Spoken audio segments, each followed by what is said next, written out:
আমাদের ৩ বোনের বাচ্চারা তো নানু থাকলে মায়ের কথা একেবারে ভুলেই যায়। যার ছেলেমেয়েরা নানু নানা পেয়েছে তারা কিন্তু খুবই ভাগ্যবতী।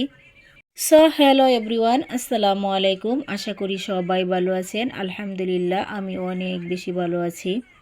আমার মায়ের একটা মাত্র মুরগি ছিল, আর সেই মুরগি নাতনিদের জন্য আজকে জবাই করে ফেলছে। দেশি আলু দিয়ে মুরগির মাংস রান্না করা হচ্ছে। দেশি মুরগির ঝোল আলু দিয়ে খেতে কিন্তু মন্দ লাগে না।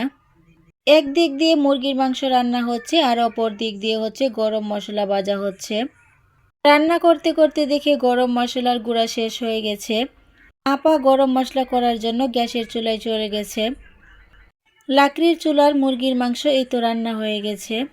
একদিক দিয়ে আমরা বোনেরা, বাবি, মা সবাই মিলে রান্না বান্না অন্য অন্য কাজকর্ম করছি, আর অপর দিক দিয়ে দেখেন বাচ্চারা বাহিরের খোলা পরিষ্কার করতেছে। তাদেরকে কিন্তু কেউ বলে না, ময়লা দেখে তারা পরিষ্কার করা শুরু করে দিছে। আমাদের এরকম পরিবার দেখে আমাদের আশেপাশের লোকজন কিন্তু আমাদেরকে দেখে অনেক হিংসা করে। সব বাচ্চারাই নানার বাড়ি কিন্তু ভীষণ পছন্দ করে, আমাদের বাচ্চারাও ব্যতিক্রম নয়। মামারা বাগনা বাগনিদেরকে অনেক বেশি ভালোবাসে, আর বাগনা বাগনিরাও মামাদের জন্য অনেক বেশি পাগল। আমাদের বাড়িতে আমাদের ঘরে কোনো বাচ্চা নেই, আমাদের ৩ বোনের বাচ্চাদেরকে নিয়ে আমার মা, বাবা, ভাইয়েরা সবাই কিন্তু অনেক আনন্দ করে। এজন্যই আমাদের ছেলে মেয়েরাও কিন্তু নানু বাড়ির জন্য অনেক বেশি পাগল। ছোট ছোট বাচ্চারা মিলে এত বড় একটা খোলা কিন্তু পরিষ্কার করে ফেলছে। আমাদের গ্রামের ছেলে মেয়েরা লেখাপড়ার পাশাপাশি খেলাধুলার পাশাপাশি মা বাবাকে কিন্তু অনেক কাজেই সাহায্য করে। দুপুরবেলা রান্না বান্না খাওয়া দাওয়া শেষ করে আমি কিন্তু আমার বাসায় চলে যাওয়ার জন্য রওনা দিলাম। বাপের বাড়ি ছেড়ে যেতে সব মেয়েদেরই কিন্তু কষ্ট হয়, তারপরও কিন্তু যেতে হয়। আমার 2 ভাই, দুনো ভাই কিন্তু আমাদের ব্যাগপত্র নিয়ে এসে গাড়ি রেডি করে দিচ্ছে। তারপর রাস্তার মধ্যে আর কোনো ভিডিও করিনি, সোজা বাসায় চলে আসছি। আর এই যে আমি রান্না বান্না করতেছি, এই ভিডিওটা হচ্ছে পরের দিনের।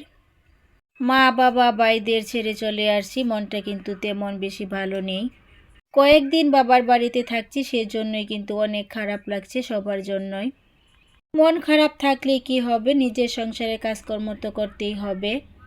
রোজার দিন ইফতারি আমরা কিছু বানিয়ে নিই, আর কিছু কিনেও নিয়ে নিই। আমার ছেলে কিন্তু ডালের বড়া ভীষণ পছন্দ করে। আমার ছেলের জন্য প্রতিদিন অন্য কোনো আইটেম না থাকলেও ডালের বড়া কিন্তু বানাতেই হবে রোজার মধ্যে।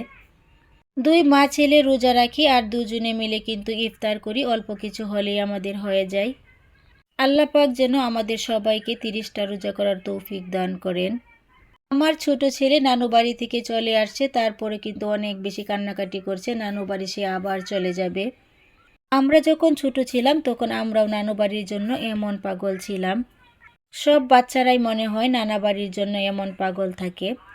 আর এই যে এই মুরগির মাংস রান্না করছি, এটা হচ্ছে তারাবি নামাজের পরে, যেহেতু একবেলা খাবো সেজন্যই অল্প একটু মাংস রান্না করছি।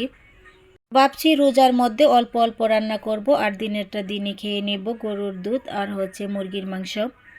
আমরা মা ছেলে আমাদের জন্য এতটুকুই কিন্তু হয়ে যায়।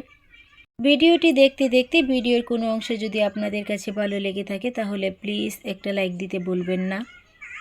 আমার এই রকম সাদামাটা ভিডিওটি আপনাদের কাছে কেমন লাগে কমেন্টসে জানাতে পারেন।